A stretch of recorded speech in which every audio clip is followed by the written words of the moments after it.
Canva দিয়ে কিভাবে ইউটিউবের জন্য থাম্বনেইল তৈরি করতে হয়, এই ভিডিওটি হবে এই বিষয়ে। আমি প্রথম ভিডিওটি বানিয়েছিলাম, সেখানে বলেছি ক্যানভার যে বেসিক টুলস আছে, ক্যানভার যে এলিমেন্টস, এইগুলো নিয়ে আলোচনা করেছিলাম। তো দ্বিতীয় ভিডিওতে আমরা দেখাবো কিভাবে আমি আমার এই ভিডিওর জন্য একটা থাম্বনেইল তৈরি করব। দেখুন আমি এটা সিলেক্ট করে রেখেছি, এটা হলো ইউটিউব থাম্বনেইল।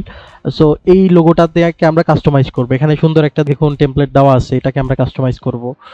তো কাস্টমাইজ করতে প্রথমেই আমরা এটা ওপেন করে ফেলি। ওপেন করে ফেলার পরে দেখুন এখানে যে এইগুলো আছে, এগুলো আমি সরিয়ে ফেলবো।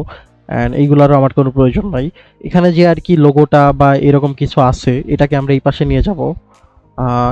এই পাশে নিয়ে যাওয়ার পরে এই যে নিচের যে এটা আছে, এটাও আমরা এই পাশে দিয়ে ফেলবো। ওকে, দিয়ে দিলাম। এখন আমার প্রয়োজন হলো এখানে কিছু টেক্সট অ্যাড করা। তো আমি এখানে কিছু হেডিং অ্যাড করব। এটা নিচে চলে গেল। ওকে, এইভাবে আমরা টেনে টুনে আর কি আমাদের জায়গা মতো।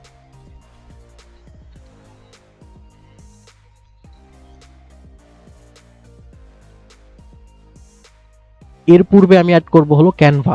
তো আপাতত যেহেতু ডিজাইন বাংলা টিউটোরিয়াল, আমি এটা এইভাবেই রাখবো। তো এটা একটা সুন্দর লেয়ারে করে দিলাম। এটা যেন আমার কাজে সুবিধা হয় সেজন্য আমি একটু ছোট করে নিচ্ছি, আমি পরে এটাকে বড় করে দিব। দেখুন এখানে একটা প্রবলেম হচ্ছে, এই প্রত্যেকটার মাঝে কিন্তু প্রত্যেকটা যে লেখা আছে প্রত্যেকটার লাইনের মধ্যে একটা কিন্তু বড় গ্যাপ চলে এসেছে। আমরা চাইলে এই গ্যাপটাও চেঞ্জ করে ফেলতে পারবো। এই যে দেখুন প্রত্যেকটা অপশন কিন্তু এখানে দেওয়া আছে, আমরা আমাদের মতো করে এই গ্যাপগুলো আমরা চেঞ্জ করে ফেলতে পারবো। এটা 0 করে দিলাম। 0 করে দিয়ে প্রত্যেকটা লাইনের মাঝে গ্যাপ একটু কমিয়ে দিলাম। মোটামুটি আমাদের হয়ে গিয়েছে। আমরা পরে এর যে লেখার ফন্ট এইগুলো চেঞ্জ করে ফেলবো। তবে তার আগে আমাদের যেটা প্রয়োজন, উপরে একটা ক্যানভা লোগো অ্যাড করা। তো ক্যানভা লোগো অ্যাড করার জন্য আমরা এলিমেন্টসে গিয়ে ক্যানভা সার্চ করব। ক্যানভা সার্চ করার পরে দেখুন এখানে কিন্তু গ্রাফিক্যাল এলিমেন্টস আছে, অর্থাৎ এইগুলো আর কি ভিডিওর জন্য ইউজ হয়। আর নিচে দেখুন অনেক ফটো আছে, ক্যানভা লোগো ক্যানভা ডিজাইনের কিন্তু অনেক ফটো দেওয়া আছে। তো আমি এর মধ্যে থেকে একটা এই যে ক্যানভা নামক এইটা আমি সিলেক্ট করে নিলাম। ধরুন এটা সিলেক্ট করে আমি এটার উপরে কিন্তু দিয়ে দিলাম। দেখুন এবার কিন্তু মোটামুটি অনেক সুন্দর একটা ডিজাইন হয়েছে। আমি এই লেখাটার কালার চেঞ্জ করে দিব। এই লেখাটার ধরুন ইয়েলো কালার আমি দিয়ে দিলাম। আমার যদি মনে হয় কালার চেঞ্জ করব বা ওই কালারটা আমার এটার ভিতরে নেই, আমি এখান থেকে আমার কাস্টম সাইজের যে কালার আছে অর্থাৎ ব্রাইট ইয়েলো যেটা আছে সেটা সিলেক্ট করে ফেলতে পারবো। দেখুন ব্রাইট ইয়েলো কালার সিলেক্ট হয়ে গেছে, কিন্তু এই যে লেখার যে ডিজাইনটা, এটা আমার কাছে ধরুন ভালো লাগতেছে না, অর্থাৎ ক্যানভার বেসিক যে ডিজাইন সেটাই চলে আসে। তো আমি আমার মন মতো কিন্তু একটা ডিজাইন এখান থেকে সিলেক্ট করে নিয়েছি। তো এইবার আমার মনের মতো কিন্তু একটা ডিজাইন হয়ে গিয়েছে। সো ইউটিউবের বেসিক একটা থাম্বনেল কিন্তু আমরা অলরেডি তৈরি করে ফেললাম। এটাকে আমরা একটু নিচে দিয়ে দেই। এর ব্যাকগ্রাউন্ড বা কোনো কিছু যদি আমি চেঞ্জ করতে চাই, সেটাও কিন্তু আমি খুবই সহজে এখান থেকে চেঞ্জ করে ফেলতে পারবো। পুরো ব্যাকগ্রাউন্ডটা যদি ডিলিট করে দেই, আমি একবার ডিলিট করে দিয়ে দেখাই। ধরুন আমার ব্যাকগ্রাউন্ডটা এখন সিলেক্ট হয়ে গিয়েছে। আমরা এখান থেকে আমাদের যে কোনো রকমের কালার কিন্তু সিলেক্ট করে ফেলতে পারবো, যে কালার আমাদের পছন্দ বা যেরকম আমরা চাই। যে কোনো কালার সিলেক্ট করার মাধ্যমে আমরা আমাদের ডিজাইন চেঞ্জ করে ফেলতে পারবো। এখানে দেখুন কিছু সুন্দর সুন্দর গ্রেডিয়েন্টস দেওয়া আছে, এইগুলো আমরা অ্যাপ্লাই করে ফেলতে পারবো। তবে যে কোনো একটা অ্যাপ্লাই করলে তো হবে না, আমাদের কালারের সাথে সেটা ম্যাচ হতে পারে। যে ধরুন এটা আমি অ্যাপ্লাই করেছি, এটা আমার কাছে দেখতে বেশ সুন্দর লাগতেছে।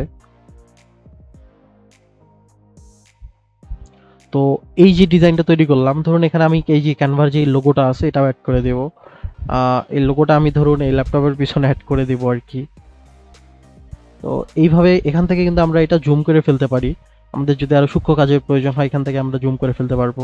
তো ল্যাপটপে ধরুন আমি এই ক্যানভার লোগোটি অ্যাড করে দিলাম, যাতে আমার যে ভিউয়ার্স আছে তারা খুবই সহজেই এটা বুঝতে পারে।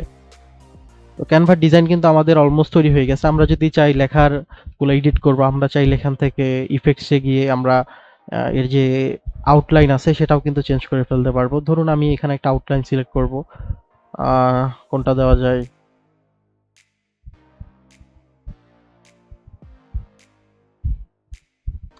আউটলাইন দিলে দেখাচ্ছে ব্যাপারটা সুন্দর লাগতেছে না। তো আমি এখানে এরকম কিছু অ্যাড করে দেব। এটার জন্য আমি অন্য একটা কালার সিলেক্ট করি। এটা ভিতরের ইয়াটা সিলেক্ট হয়ে গেছে। তো এটাও আমার কাছে ভালো লাগতেছে না। না, এটাও সিলেক্ট করব না। দেখুন আমাদের ধরুন একটা ভুল হয়ে গিয়েছে। আমরা এইভাবে কিন্তু পূর্ববর্তী যে কাজটা ছিল সেখানে কিন্তু আমরা ফিরে যেতে পারি। তো এইভাবে খুবই সহজে আমরা আমাদের যে ভুলগুলো হবে সেগুলো শুধরাই নিতে পারবো। এবং দেখুন আমি যে কালারগুলো সিলেক্ট করেছিলাম সেগুলো কিন্তু সুন্দরভাবে সিলেক্ট হয়ে গেছে। দেখুন এখানে একটা অপশন আছে, এটা হলো গ্লিচ। দেখুন এটা দেওয়ার সাথে সাথে কিন্তু কত সুন্দর একটা ইফেক্ট চলে আসতেছে। তো আমরা এগুলা চেঞ্জও করে ফেলতে পারবো আমাদের যেরকম মন চায়। এগুলার যে কালার আছে সেটাও চেঞ্জ করে ফেলতে পারবো। এই কালারটাই ধরুন আমার কাছে সুন্দর লাগতেছে। তো অলমোস্ট কিন্তু আমাদের যে থাম্বনেইল আছে ইউটিউবের জন্য সেটা কিন্তু অলরেডি কমপ্লিট হয়ে গিয়েছে। আমি যদি চাই এখানে আমার লোগোটা বসাবো, আমার লোগোটা কিন্তু এখানে আপলোড করা আছে। দেখুন এই যে আমার লোগোটা আমি আপলোড করে রেখেছি। ধরুন এখানে আমার যে লোগো আছে সেটা আমি বসাবো। তো আমার লোগোটাও কিন্তু বসিয়ে দিয়েছি, এটা একটু ছোট করে দিলাম। তো এই যে এটা ডিজাইন করলাম, এটা ডিজাইন করা যদি একটু হার্ড ছিল, কারণ এটাতে সবকিছুই মনে হলো আমরা কাস্টম করে নিয়েছি, কারণ ব্যাকগ্রাউন্ডটা আমি কাস্টম সিলেক্ট করলাম অ্যান্ড এই লোগোগুলোও কিন্তু এই পাশ থেকে ওই পাশে সরিয়ে নিলাম। আপনারা যে রিলেটেড ভিডিও বানান, অর্থাৎ খুব সহজ যদি ভিডিও বানাইতে চান, সেগুলোর টেমপ্লেটস কিন্তু এখানে সুন্দরভাবে দেওয়া আছে। দেখুন ট্রাভেল ব্লগ, তারপরে বিভিন্ন ন্যাচারাল থেকে শুরু করে কিভাবে কি করতে হয়, হাউ টু মেক থাম্বনেইল, হ্যাঁ, ফ্রি অ্যান্ড ইজি। তো খুব সহজে কিন্তু এইগুলো আমরা কাস্টমাইজ করতে পারবো। এবং দেখুন ক্রিয়েট থাম্বনেইল ফর ফ্রি, খুব সহজে কিভাবে থাম্বনেইল বানাতে হয় আমি চাইলে কিন্তু এইগুলো ইউজ করতে পারতাম, কিন্তু যেহেতু আমার এটা ক্যানভা নিয়ে বেসিক আলোচনা ছিল সেই জন্য আমি কিন্তু সেই টেমপ্লেটসগুলো ইউজ করি নাই। এখানে আরও হাজারো রকমের কিন্তু টেমপ্লেটস দেওয়া আছে যেগুলো আমরা চাইলে ইউজ করতে পারবো। তো ক্যানভা নিয়ে আশা করি আর কোনো সমস্যা থাকবে না। অ্যান্ড ক্যানভা নিয়ে আপনারা যদি বিস্তারিত আরও টিউটোরিয়াল চান আমাকে কমেন্টে কিন্তু জানাবেন। আমি ক্যানভার পার্ট বাই পার্ট এবং ক্যানভা দিয়ে কীভাবে ইন্ট্রো আউট্রো করতে হয়, কীভাবে মোশন গ্রাফিক্সের কাজ করতে হয়, সেগুলো কিন্তু খুব সহজে আমি আপনাদের শিখিয়ে দেব এবং ইউটিউবে আপলোড করে দেব।